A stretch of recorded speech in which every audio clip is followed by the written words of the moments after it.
দেশের উদ্ভূত পরিস্থিতি মোকাবেলায় নতুন উদ্যমে কাজ শুরু করেছে ডিসি ওয়ারি। দুপুরে ডিএমপির মিডিয়া সেন্টারে রাজধানীর ওয়ারি জোনে সংঘটিত জোড়া খুনের পলাতক ৩ আসামিকে আটকের পর একথা বলেন উপপুলিশ কমিশনার সালেহউদ্দিন। গেল 14/8/2024 তারিখে রাজধানীর ওয়ারি জোনে সংঘটিত হয় জোড়া হত্যা। আলোচিত এই খুনের আসামিদের গ্রেপ্তারের বিশেষ অভিযান পরিচালনা করেন ওয়ারি জোনের পুলিশ। আর এতে ৩ আসামি সহ উদ্ধার করা হয় খুনে ব্যবহৃত বিভিন্ন সরঞ্জাম।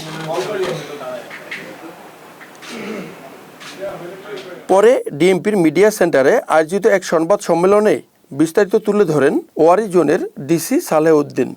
14 আগস্ট 2024 তো 15 আগস্ট আমাদের থানায় অজ্ঞাতনামা আসামি দিয়ে এই ডিসিজডের ভাই মামলা রুজু করে। আমাদের এ মামলার উদ্ঘাটন করার জন্য আমাদের এসি ওয়ারি এবং ইন্সপেক্টর অফস ওয়ারি থানা নিরলস পরিশ্রম করে দীর্ঘদিন থেকে অবশেষে গতকাল 20 তারিখে আমাদের এই টিম সফল হয়। এই ঘটনার সাথে সম্পৃক্ত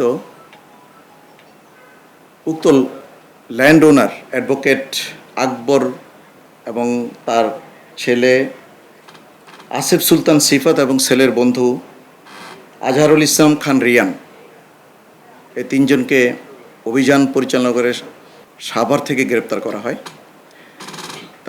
তাদেরকে গ্রেপ্তার করে আমরা ঘটনাস্থলে নিয়ে আসে আমাদের টিম এবং তাদের দেখানো মতে ওই বিল্ডিংয়ের দোতলা থেকে একটি রুম থেকে যে অস্ত্রশস্ত্র দিয়ে ভিকটিমদের নিহত করা হয়েছিল, দেশীয় অস্ত্র দিয়ে চাইনিজ কুড়াল, চাকু এবং একটি ব্যাটন উদ্ধার করা হয় তাদের দেখানো মতে। তো আমরা প্রথম থেকে এই ঘটনার পেছনে আমরা সবাই পরিশ্রম করছিলাম, কিন্তু ঘটনার কোনো কুলকিনারা পাচ্ছিলাম না। আমরা এই ঘটনাটি উদ্ধার করার জন্য সিসিটিভি ফুটেজ ওই বিল্ডিংয়ের এবং আমরা টেকনোলজির সুবিধা নিয়েছি এবং অবশেষে তাদেরকে সাভার থেকে গ্রেপ্তার করতে সক্ষম হয়েছি।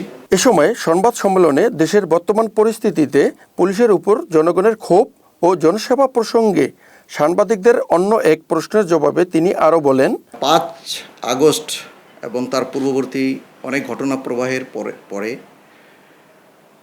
আপনারা নিশ্চয়ই জানেন যে ঢাকা মেট্রোপলিটন পুলিশের অনেক ইউনিটের মতো আমাদের ওয়ারি ডিভিশনের বিভিন্ন থানার অফিসার ইনচার্জ থেকে শুরু করে assistant commissioner, deputy police commissioner এবং ডেপুটি পুলিশ কমিশনার আমরা যে আসছি নতুন সেটআপ, আমরা নতুন উদ্যমে একটি কাজ শুরু করেছি। 5 তারিখ বা তার পূর্বে যে অবস্থা ছিল এবং পুলিশের প্রতি মানুষের যে বদ্ধমূল ধারণা তৈরি হয়েছিল, আমরা এখন কাজ করছি একটি পরিবর্তিত সময়ে সত্যিকার অর্থে পুলিশিং বলতে যা বোঝায় সেই পুলিশিং করতে চাই। আমাদের অভিভাবক ঢাকা মেট্রোপলিটন পুলিশের সম্মানিত পুলিশ কমিশনার মহোদয়ের নির্দেশে আমরা ইতিমধ্যেই সাধারণ ছাত্র জনতাকে নিয়ে বিভিন্ন থানায় অ্যান্টি ক্রাইম মিটিং করেছি, যেখানে সমাজের প্রত্যেক পেশাজীবী এবং শিক্ষিত জনগণ যারা আছেন, যারা সত্যিকার অর্থেই সঠিক পুলিশিং চান, যাতে সমাজে একটা অপরাধ দমনে আমরা সম্মিলিতভাবে কাজ করতে পারি, তাদেরকে নিয়ে বসেছি এবং সবার মতামত নিয়েছি এবং তাদেরকে আশ্বস্ত করেছি আমরা যে ভবিষ্যতে আমরা যে পুলিশিং করব এটা হবে সত্যিকার অর্থে আইনের মধ্যে থেকে যে পুলিশিং করা, সত্যিকার পুলিশিং সেটা করতে চাই। জনগণ ও ছাত্রদের সঙ্গে নিয়ে একটি সুন্দর ও শান্তির সমাজ প্রতিষ্ঠার লক্ষ্যে কাজ করছেন বলেও এ সময় জানান তিনি। শাহেদ খান, জাগরণী টেলিভিশন, ঢাকা।